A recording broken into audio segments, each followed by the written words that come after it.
Hello, Satnam everyone. Welcome back to the Aquarian Shift. I'm Jason Diltz, also known as Take a Call Deep. And tonight I'm just going to talk for a little bit about time and about change and about evolution and about how the whole purpose of time is change and is evolution. These are revelations that are not new to me. I have been familiar with this idea for a while, mostly after I became familiar with the works of Barbara Hand Clow. But what really brought this into focus for me was this book, which I think I've talked about on this channel and I've definitely posted about on Instagram. It's Sign of the Times by the astrologer Robert Fitzgerald.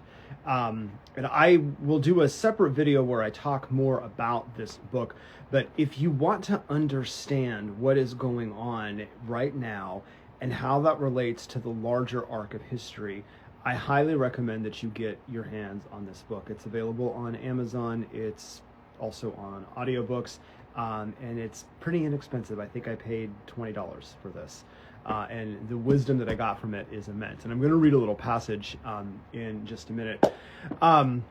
But I want to talk about a couple things first. And, you know, one of the reasons why I started getting on here and talking and why I created a YouTube channel and a Substack that I still need to actually write things for, and why I've started this whole brand of the Aquarian Shift is I want us to be excited about all of the changes and all of the transitions that are going on a personal level and on a societal level and on a global level.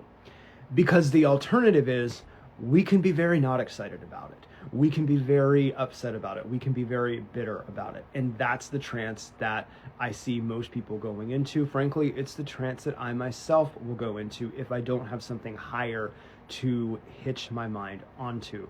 So I find the concept that the very purpose of time, the reason time exists, is to evolve us and grow us. I find that to be immensely beautiful and immensely helpful at a time like this. And I'll just give a real world example of how this has been challenging for me, but how I've overcame that challenge. And it's going to sound stupid and silly, but we all have our stupid, silly things that, you know, matter deeply to us.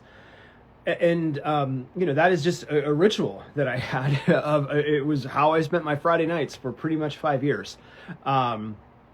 Every Friday night, pretty much, as long as I was in town, I would go to Rama, first in Venice, later in Santa Monica, and I would lay on a floor for an hour while Teg Prakash played a gong. It was a gong bath.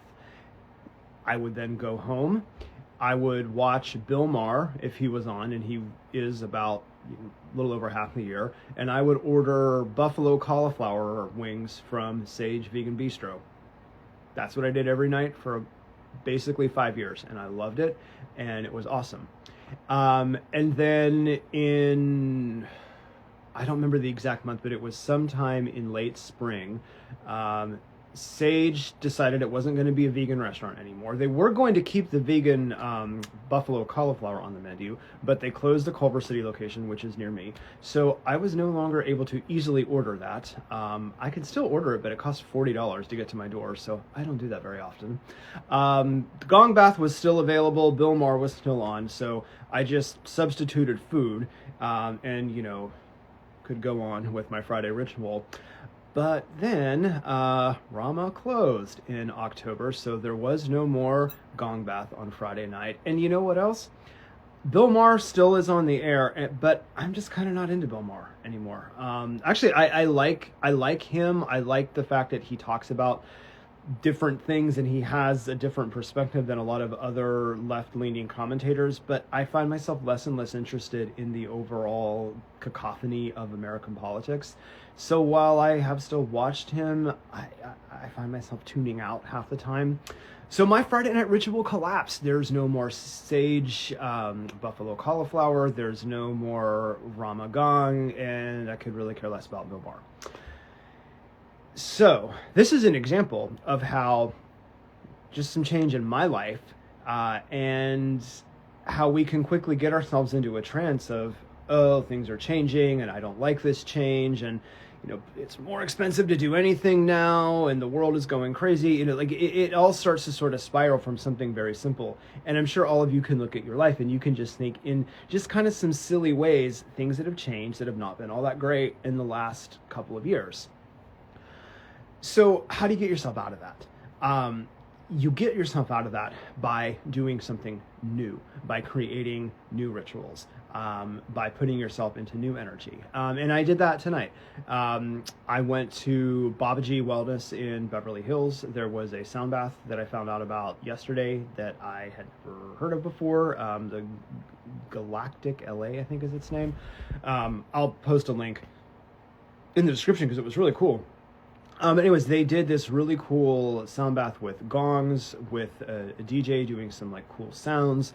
They had a beautiful scape of lights. And since Gobind Institute has moved into Babaji, the tankas have come with them, and there's like 30 tankas that line the walls, and they bring this immense energy and this immense lineage of knowledge with them.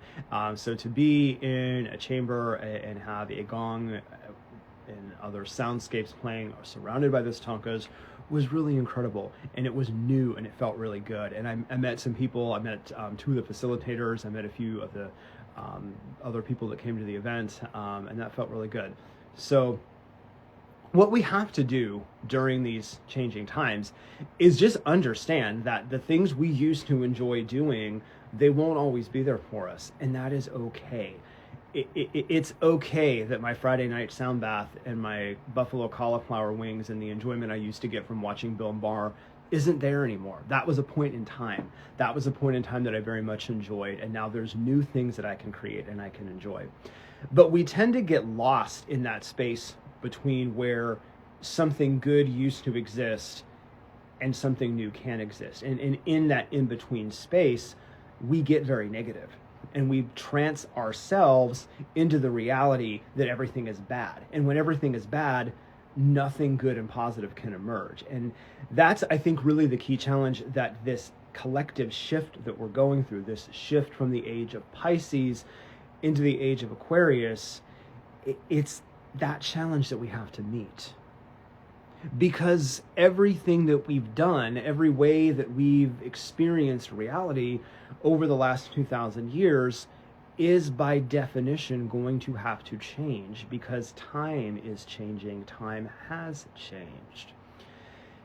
It's incumbent on all of us to get excited about this, because if we don't get excited about it, we get into a negative space. And what time requires of us is that we understand our purpose, that we understand what we're here to do in whatever time we exist in, and then we move time with that purpose. Because none of this is set. There are astrological energies, there are time codes that get released at a certain point in the evolution. And the stage is set for events that can happen, but we are the actors. And so it's the individual choices that we make on a daily basis that fill that space.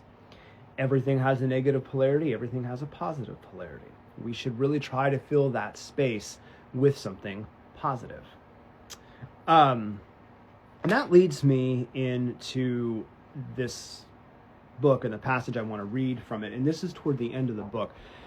I'm going to read about a page, and this is a page that I found to be particularly profound. And they're words that I hope will resonate and serve you on some level.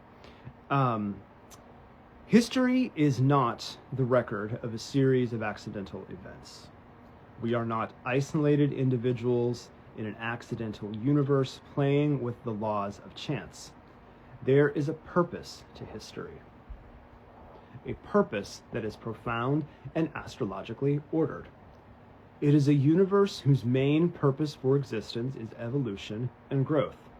The logic and beauty of the astrological construction of this universe attests to the existence of an overwhelmingly intelligent spirituality.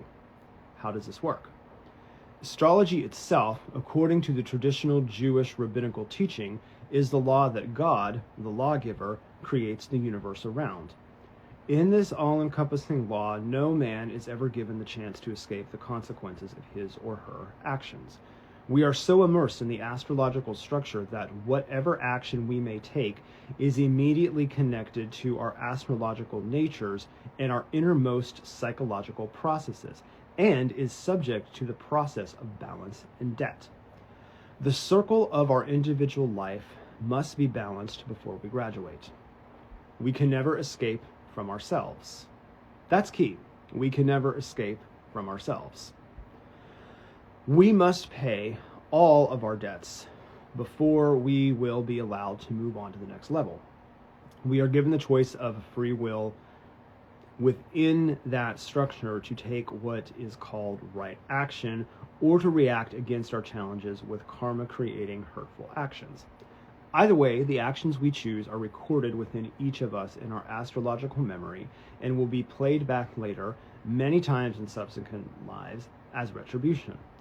If we choose right action and strive to love our neighbors all around the globe and turn the other cheek when struck, then we come closer to our own graduation into a golden age.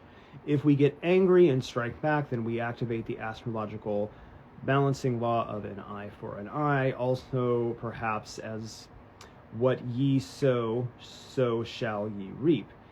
If we feel that we are in the right, we react with the satanic, oppositional nature of this present astrological balance that we are trying to get out of. We create more karma for ourselves and mire ourselves deeper in this prison we call life. Men and women were created in the image of God, male and female. The image that we are created in is the image of the zodiac, of God's animating circle. Time is the poetry of humanity's growth into its spiritual heritage. I'm going to read that again. Time is the poetry of humanity's growth into its spiritual heritage. We are at present in the process of remaking that image into a much more angelic image than the one we now portray. And I'll leave it there. I found that to just be profound. And I found that to quite beautifully encapsulate what I think we're collectively experiencing right now. I have conversations all the time with people in my life, and those conversations tend to, with certain people, revolve around the general idea that everything is changing so fast and it's all so bad. And I really try to move that energy in a positive way when that's the relay that is coming at me in these conversations. But ultimately, it's a choice that each of us have to make. Do we want to trance ourselves into being excited about all the change that is happening? Because trust me, it's going to keep happening at an even more rapid pace. Or do we want to fall into a negative space? It's up to us. The Aquarian age, it's a concept. There's a lot of debate about when the Aquarian age begins and when the age of Pisces ends. I've said this on here before. My personal resonance is that the Aquarian age began when the Mayan calendar ended, which was 12/21/2012, and then prior to that we had a portal 11/11/2011 that sort of led us in to that beginning of the Aquarian age. Robert Fitzgerald, in his book, he puts the date at 2160, and that does make sense to me as well, even if it doesn't resonate with me on more of a heart and a head level. But it really doesn't matter when the Aquarian age begins, because when one age ends and a new age begins, there's this multi-hundred-year period of blending where the energy of the old age is dying out and the energy of the new age is trying to be born, and there's a interplay between those two energies, and we're very much in the middle of that right now. So whether you think that we're still in the age of Pisces, or whether you think the age of Aquarius has begun, or if you think it's going to begin in 2160 or some other time in between, is kind of irrelevant, because everybody, even if they're not an ascriber to astrology, can see that everything on the planet is changing, and the world is rapidly evolving into a different way of being, and that's just going to take some time to sort itself out. I'm very focused on getting this message out there, that this period in time and what we do over the next several decades, and indeed probably over the next 100 years or so, is going to be really important and is going to set the stage for what's going to come evolutionarily for the next 2,000 years. If 2160 is the actual date that the age of Aquarius begins, that means everything we're doing today is building up to that. I'm 42 years old. I was born in 1982. Assuming I live a full life, I will probably end this incarnation sometime in the 2070s or 2080s. I intend to be alive during the actual age of Aquarius regardless. If it is in 2160, I will be there. I just won't look like this. I won't be in this form. But everything I do right now in this life, that's going to set the stage for the next life that I have to live. So if I do things to move the energy forward, and I do things to elevate the consciousness, and I do things to make the planet a better place, then when this incarnation ends and I drop this body and then I reincarnate into a new experience, that's going to be a better heightened experience. And that's what everybody needs to be doing. This is one reason why I talk so openly about reincarnation. I understand and I respect that it's a concept that not everybody adopts in their own belief system, and that is not universally a part of one's spiritual repertoire. I totally respect that and I totally understand that. But if we all live with the understanding that our actions today and our actions over a lifetime affect not just what we're doing right now, but way down the line, many hundreds and thousands of years in the future, I think we would all live our lives a lot differently. So that's one reason why I think the concept of reincarnation is so important. And I think it's really important that people become awake to the idea. I am not somebody who believes that you should push your belief systems on other people. And if this is not a belief system that you have, I completely respect that, and that's totally okay. But I think the idea needs to be popularized more in the West, because if we want to make it into the future, what we're doing right now, this is all time codes that are going to be unlocked in future incarnations. And I'm very aware of that. That's why I stick to my spiritual practice. That's why I stick to the mantras. That's why I stick to the kriyas. And that's why I show up every day at this altar and I do my meditations, because those are the things that stay with you in your subtle body from one incarnation to another. All the spiritual work that you do, you may not consciously remember it in your next life, but you take those experiences with you in your subtle body. They're in your subconscious. So all that rambling is basically just to say, all of you have a mission, all of you have a purpose, all of you have something you're here to do. Do it and enjoy doing it, because the times that we live in require us to be moving forward in a positive way. With that, I will end. I will be back. I am going to do a talk later this week on the 9 dimensions of consciousness. It's a concept that Barbara Hannah Clow has written about, alchemy of 9 dimensions. I was going to do that tonight, but it is way too late, and I don't have the headspace for diving into 9 dimensions. But maybe tomorrow, but at some point this week, I am going to do a little talk about that. So until then, may the long-time sun shine upon you, all love surround you, and the pure light within you guide your way on. Thank you for joining. Satnam.